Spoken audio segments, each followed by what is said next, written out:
Time now for the Skinny, starting with a comeback for Leslie Jones. Okay, so it was just last month, remember, that the Ghostbusters star almost quit Twitter over a series of racist and abusive tweets. But now her live tweeting of the first couple days of the Summer Olympics in Rio to her 400,000 followers so impressed executives at NBC that the network has now invited her to join their team in Rio to actually cover the events. Okay, and these weren't just any tweets. They included video of her lively reactions and words of support to Team USA. It all comes on the heels of one of her youngest fans, named Julian, age 9, sending her a note of encouragement. Oh, look at that. Julian wrote, "They're just jealous.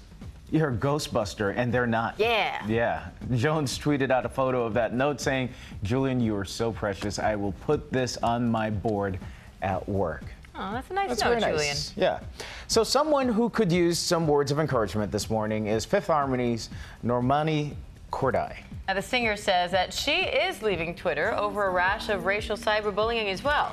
Before logging off, KORDEI tweeted a statement about her departure saying, quote, "I'm not the first black female celebrity to deal with this, and I'm sure I won't be the last." Okay, so she did praise Twitter for its quick response to the online abuse, and after she posted her statement, her 5 Harmony sisters spoke out in her support as fans rallied around her with a couple new hashtags, "I stand with Normani" and "We love you, Normani." Maybe she'll be back too. Yeah, should be quick. All right. Next, Scott Eastwood opens up about starring in one of Taylor Swift's videos. The 30-year-old son of Clint Eastwood, of course, and the star of Suicide Squad, told People magazine that none of his agents wanted him to do it. That's because they said, apparently, quote, "Why would you want to be a Taylor Swift's boy toy?" And he said, "Why the hell not?" I would agree. In her Wildest Dreams video, Eastwood plays an aloof movie star on the set of a fictitious 1940s vintage movie set in Africa. Swift falls for him. They make love under a mosquito net canopy bed. And of course, they break up. They have to. It's a Swift song, after all. It's basically like her lifestyle. They don't end in happy endings. No. So shortly after shooting the video, Eastwood said on Instagram, "Not only is she a rock star, but someone I'm proud to call a friend." Perhaps she filled one of those blank spaces? Many. What was his name? You mean of Starbucks lovers? The long list of Starbucks lovers. Okay, and speaking of stars, Lin-Manuel Miranda delighted hundreds of thousands of Disney fans over the weekend. Taking a break from composing songs for our parent company's Moana, he voiced his appreciation for some of Disney's other soundtracks, literally. Miranda took over the Disney Animation Instagram, interactively asking followers to name the Disney songs he was singing, and he voiced some of Disney's most iconic soundtracks. Miranda was even joined by Moana's Dwayne "The Rock" Johnson, who showed off his biceps during Miranda's rendition of Gaston. Let's listen. No one fights like Gaston, douses lights like Gaston. In a wrestling match, nobody bites like Gaston. As a specimen, yes, he's I'm intimidating. Oh my God, that is the Rock. Wow, okay. Moana is set to hit theaters on November 23rd, the day before Thanksgiving. How can you not sing along? I can't compete with The Rock and Lin-Manuel Miranda. Welcome back to our bonus round of the Skinny, starting with Brie Larson making her directorial debut. According to The Hollywood Reporter, the actress who won an Oscar this year for her leading performance in Room is set to be at the helm of the quirky independent comedy Unicorn Store. Okay, so it's based on an original screenplay. It tells the story of a woman named Kit, who, after moving back in with her parents, receives a mysterious invitation to a store that will test her idea of what it really means to grow up. In other words, it's a millennial fantasy. Now, Larson will not only direct, but also star in the film and even help produce it.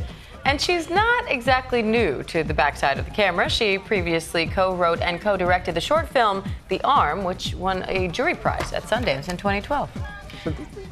This is what we were trying to figure out. Yes, so we have a celebrity retirement announcement to make. Brace yourselves. Yeah, so it was way back in 2000 when 13-year-old Chad Moss, remember him? Released his first album as Lil Bow Wow. He was cute. Yeah, he was. And now at the ripe age of 29, the rapper formerly known simply as Bow Wow has announced that he's retiring from the rap career and that his upcoming album will be his last. And Moss posted on Instagram that the album will be executive produced by his uncle, Snoop Dogg, and himself, and that it's only right since it was Snoop who first brought him into the game. Okay, so Moss says that it's a blessing to have made millions and be able to retire before 30. His post-retirement plans include a focus on acting and hosting, and he says that he's producing 2 TV shows this year. We can't wait for the retirement tour so we can like jam out to all of the hits, you know, that Curtis Blow remake. There was a time when I knew some of his songs. There was a time. Okay, speaking of Snoop Dogg, Snoop Dogg has another project and it involves an unlikely partner, or is it? So Snoop will be co-hosting a cooking show with Martha Stewart on VH1 that will feature the stars preparing a meal for their celebrity friends. It'll be called Martha and Snoop's Dinner Party. So Stewart says that the show will exemplify the nation's obsession with dining, celebrity, and entertainment, describing the new show as Rizzle, Dizzle, and Shizzle. Oh, Mizzle. No, this won't be the first collaboration between the two.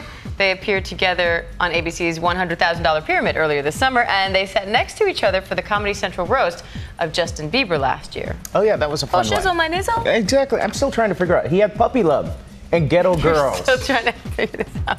It's